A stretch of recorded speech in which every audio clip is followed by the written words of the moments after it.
حدیث کې دا راځي چې د زنانه مثال هم دغه دی دا چې سیده کې ډېره په طریقه زور ورنه کېږي نه دا به څه شي ماته به شي نو چې ماته شوه کار به راته ښه وران شي د زنانه مکر د زنانه چل الله دې موږ ساتي سورة یوسف کې به تاسو بیا واورئ چې زنانو څنګه چل وکړو نو دا یو نیم راشي خرش پرش کړس دې وباسي یو کار پوره تباه کړي زه برېتو به الله شو ښځه دې ښځو ته ګوره چې ورانی شي که نه غټ نه غټ سړی ورته نشي ټینګېدی چې ښځه کله ورانه شوه که او خپل مکرونه یې شروع کړو نو غټ نه غټ سړی ورته نشي ټینګېدی دا خبر رسول سلم کړې ده وایي زنانه د غټ هوښیار سړي دماغ چې دی هغه م ختموي د جرګو سړی به وي د قوم مشر به وي کور ته چې راشي چې دا ښځه ورته دوه خبرې وکړي بنګ بنګ ورته وکړي بس دی بیا دقه وایي کومه چې دا ښځه وایي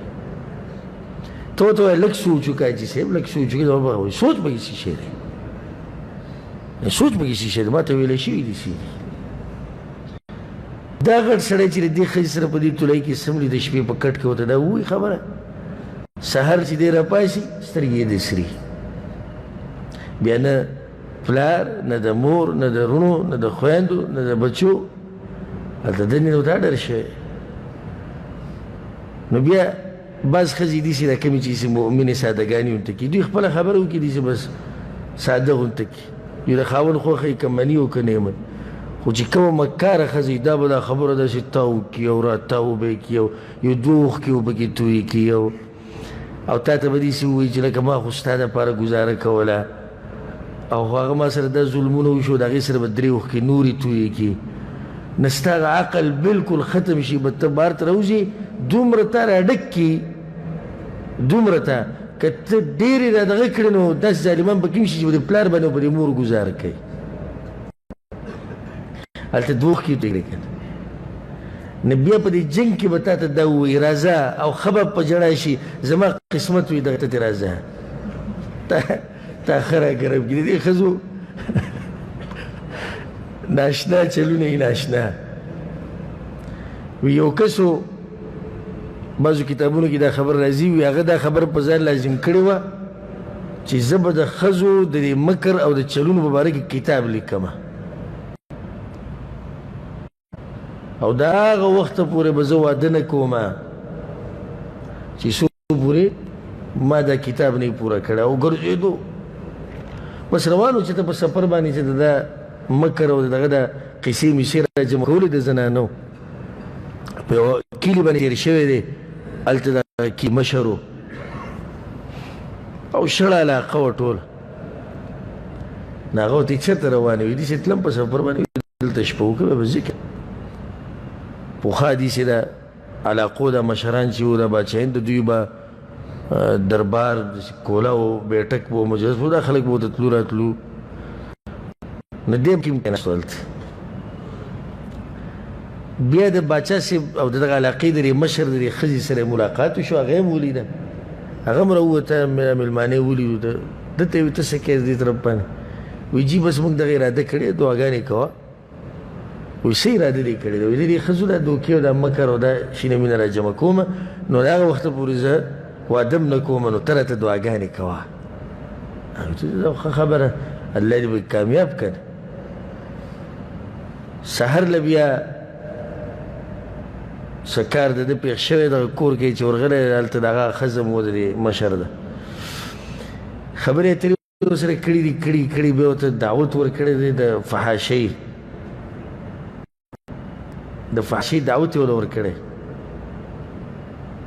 ورته وایي چې ته به داسې کار وکړې چې پلاني ټیم له به راشي او څوک به نه وي زما خاوند به هم نه وي صحیح ده پلاني ټیم له سړی چې ګورې دروازې سره ولاړ دی راغی چې دا خو مزي دي اوس ګوره د دماغ یې له دومره بند کړو دومره چې یو خو دې کتاب لیکي د څه مباره کې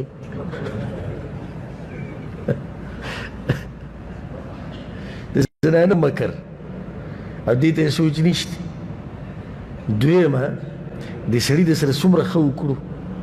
تا ته ووایي شپه وکړه پاتې شه دې ټایم کې سفر مه کوه د هغې جزا دا شو دی د هغه دماغ بند کړو درېیمه دی د ذهن نه ووتو چې دا د یو قبیلې د یو قوم مشر دی که دا راباندې راغلی سرمن رانه وباسي دا هر څه تېر شو ورغی په دروازه چې څنګه دی ورغی ښځې وربند کړو ورته ویې ښه ما سره زنا کې راوغواړه خپل خاوند راوغواړم خپل قوم په سړي رپرپی راغی او مرګ بس ځکه چې دا د مرګ خبره ده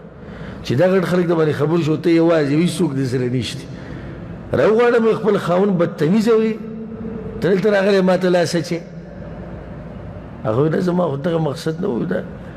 ښځې ورته خبره دا ده چې دا مکر چې کوم تا ولیدو دا دوکه د اخرني ولیکه په خپل کتاب کې او زه خپل واده کوه هسې به ځان تباه کړي دا راجبه کېږي نه دا در ما یو مثال در کو چې ته هم نه پوهېږي ته هم نه پوهېږي او زه اوس چغه ووایم او دا خلک راوغواړم په تا کې به څه پاتې شي څه په طریقه هغه ځان را خلاص کړي زما نور توبه نور دا کتاب ختم دی اوس دې ځینې مې وباسي بیا یې نه کوم نو د زنانه مکر الله دې موږ ساتي دا داسې مکر دی چې ان کیدکن عظیم الله سبحانه وتعالى ده فرعون چلته سویلی دی وما کید فرعون الا فی تباب ان کید الشیطان کان ضعیفه د شیطان چل څه دی کمزور دی زنانه ان کیدکن عظیم ستاسو چې ډېر غټ هغې ته عظیم وی نو زنانه په جال کې چې وختې که نه ډېر سړی به خو عقل به